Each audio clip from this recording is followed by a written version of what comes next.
vous. Le journal Léontine Atoguima. Merci de nous choisir pour vous informer. Mesdames et messieurs, bonjour et bienvenue dans cette édition de la mi-journée. Au sommaire, la Haute Autorité de prévention et de lutte contre la corruption et les infractions assimilées compte sur la justice pour mieux faire face à ce fléau dans notre pays. Aplucia l'a notifié hier à l'occasion de la journée africaine de lutte contre la corruption. Lutte contre la propagation du coronavirus dans tous les secteurs d'activité. Dans cette édition, nous parlerons de la sensibilisation sur le respect des mesures barrières dans les marchés.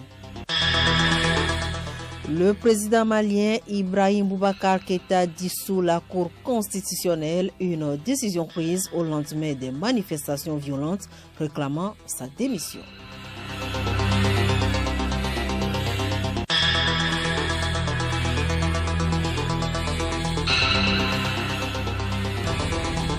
radiolomé.tg.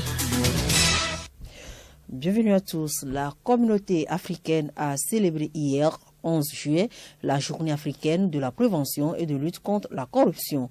Au Togo, la Haute Autorité de prévention et de lutte contre la corruption et les infractions assimilées à Aplucia accorde plus d'importance au système judiciaire pour la lutte efficace contre ce fléau. Une rencontre a réuni hier d'éminents hommes de droit et spécialistes en matière de corruption autour du sujet.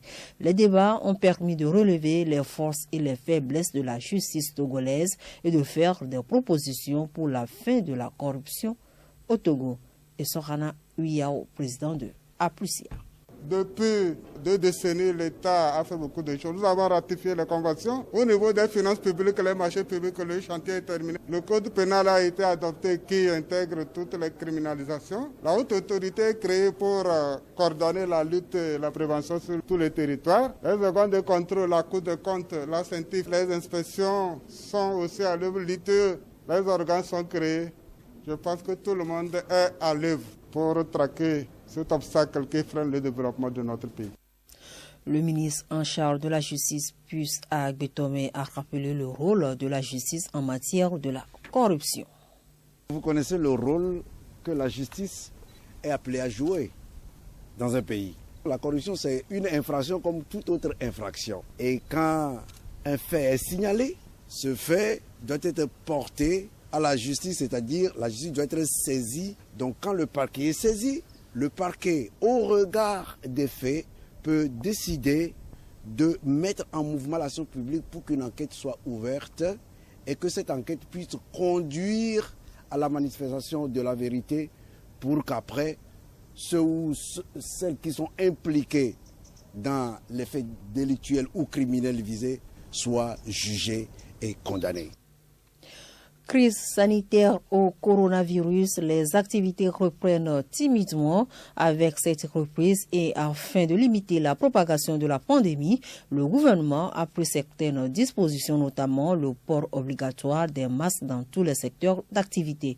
Comment se fait la sensibilisation sur le respect des mesures barrières dans les marchés?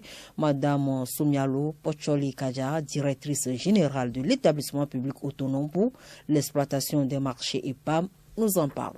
Nous avons dans certains marchés des systèmes intégrés de radiodiffusion dont nous faisons passer des messages de sensibilisation que le gouvernement avait prévus pour la sensibilisation spécifiquement dans le cadre de cette pandémie. Donc nous passions ces messages sur ces systèmes de radiodiffusion. Dans les marchés où nous n'avons pas ce système intégré, nous avons initié des actions de sensibilisation à travers des équipes qui passent dans les marchés pour sensibiliser avec des matériels de porte-voix communément appelés mégaphones, pour sensibiliser les commerçants sur l'existence d'une telle maladie, sur les voies de contamination et sur les mesures barrières qu'il fallait adopter dans nos marchés. Le 20 mars, le gouvernement a rendu obligatoire le port de masque pour chaque commerçant dans les marchés. Et donc, nous avons continuer la sensibilisation. Au début, ça n'a pas du tout été facile. Nous avions fait face déjà au rejet de cette idée d'une présence d'une telle maladie dans notre pays. Donc,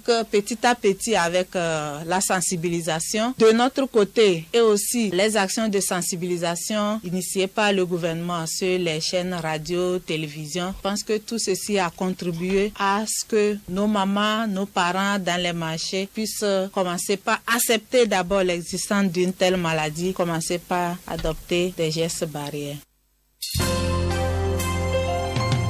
Le journal Léontine Atogima. Actualité hors de nos frontières, les Maliens se sont mobilisés une fois de plus vendredi pour la troisième fois contre le président Ibeka. Alors que le mouvement M5 avait appelé à la désobéissance civile, des barricades ont été érigées et des bâtiments publics saccagés. Les heurts ont fait 4 morts et des dizaines de blessés.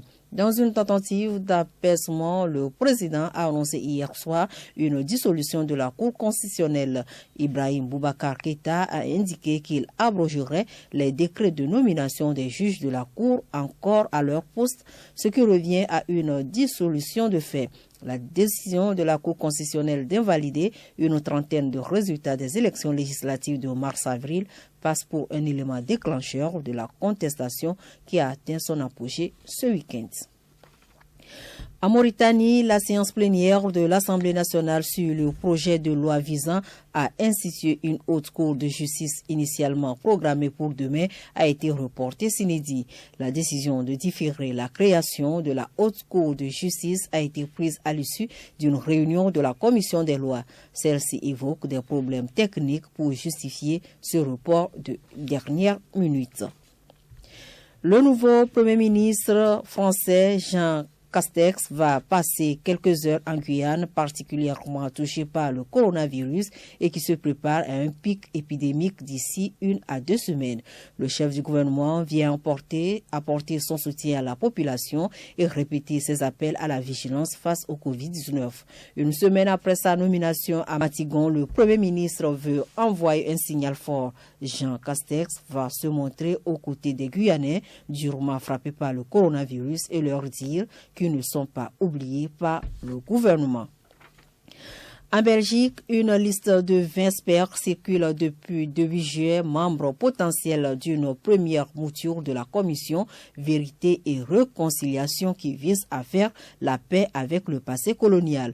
Ce premier comité doit rendre un rapport préliminaire le 15 septembre prochain sur ce que doit être cette CVR qui a repris une appellation sud-africaine pour un tout autre motif en Belgique, non pas chercher la réconciliation nationale, mais faire la paix sur le passé colonial. Réel ou supposé, l'absence de consensus entre les historiens sur ce passé a longtemps servi de prétexte à la famille royale pour ne pas présenter d'excuses pour les exactions commises au nom de Léopold II au Congo belge. Un pas a cependant été franchi avec les profonds regrets du roi Philippe exprimés le 30 juin dernier. Une erreur humaine, c'est la conclusion d'un rapport sur le crash du Boeing ukrainien abattu le 8 janvier dernier près de Téhéran. Selon ce rapport de l'aviation civile iranienne, il y a eu un manquement dû à une erreur humaine dans le suivi de la procédure d'étalonnage d'un système radar ayant induit une erreur de 107 degrés dans le dit système ne permettant plus d'appréhender correctement la trajectoire des objets dans son champ. Notons que ce drame a coûté la vie à 176 passagers. Et puis, le nombre quotidien de nouvelles infections a dépassé les 60 000 pour la 5e journée d'affilée aux États-Unis où, de l'aveu même des autorités sanitaires, l'épidémie est hors de contrôle dans plusieurs États. Pour la première fois, le président Donald Trump a d'ailleurs porté un masque publiquement hier à l'occasion d'une visite dans un hôpital militaire près de Washington. Le nombre total de cas confirmés depuis le début de l'épidémie s'élève à 3 242 073 selon l'université Johns Hopkins de Baltimore.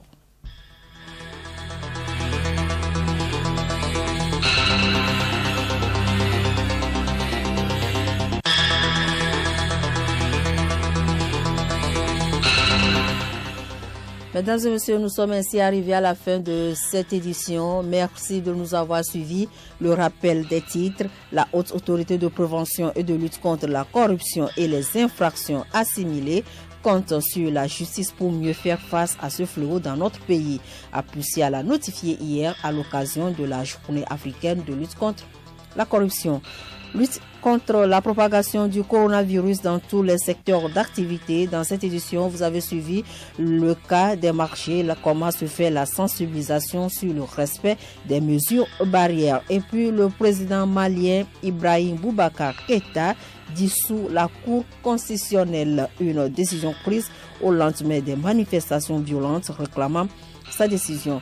Restez toujours en compagnie de nos programmes, mais pour l'heure, suivons la rubrique sensibilisation coronavirus. Le lavage des mains est d'une importance capitale dans la prévention de diverses maladies. En ces temps du coronavirus, le corps médical exhorte toujours au lavage régulier des mains pour nous éviter la contamination du Covid-19. Alice Berthe Barandao.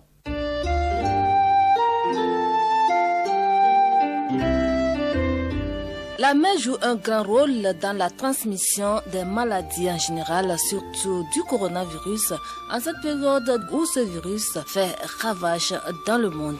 Nous portons les mains sur plusieurs surfaces, sur plusieurs objets et même au visage. Dr Hassan Simon-Pierre, épidémiologiste, membre de la cellule de riposte contre le coronavirus au Togo, insiste sur l'importance du lavage des mains régulier pour nous éviter les maladies. La partie du corps qui entre en contact assez fréquemment avec un autre corps, c'est la main. Donc, il faut se laver régulièrement les mains à l'eau et au savon ou utiliser des gels hydroalcooliques pour se désinfecter les mains. Parce que si la main est infectée, on peut transmettre à une autre personne par contact. Et bien sûr, pour éviter de souiller cette main, comme c'est une maladie respiratoire, donc les sécrétions du nez et de la bouche, la salive et les gouttelettes de fluide qui sortent du nez pendant l'éternuement ou la toux peuvent infecter la main. Donc c'est pourquoi il faut éviter d'éternuer ou de tousser dans la main. Docteur Hassan Simon-Pierre, dites-nous ce qu'il faut faire lorsqu'on veut tousser. Se couvrir la bouche et le nez avec un mouchoir, un papier mouchoir,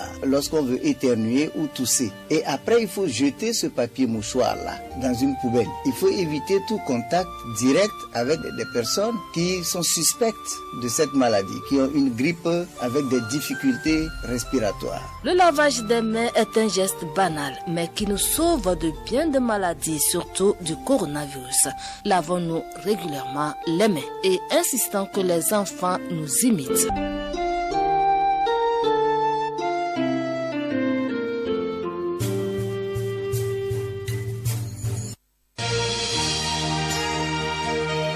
Radio Lomé, boîte postale 434, email radiolomé@radiolomé.tg.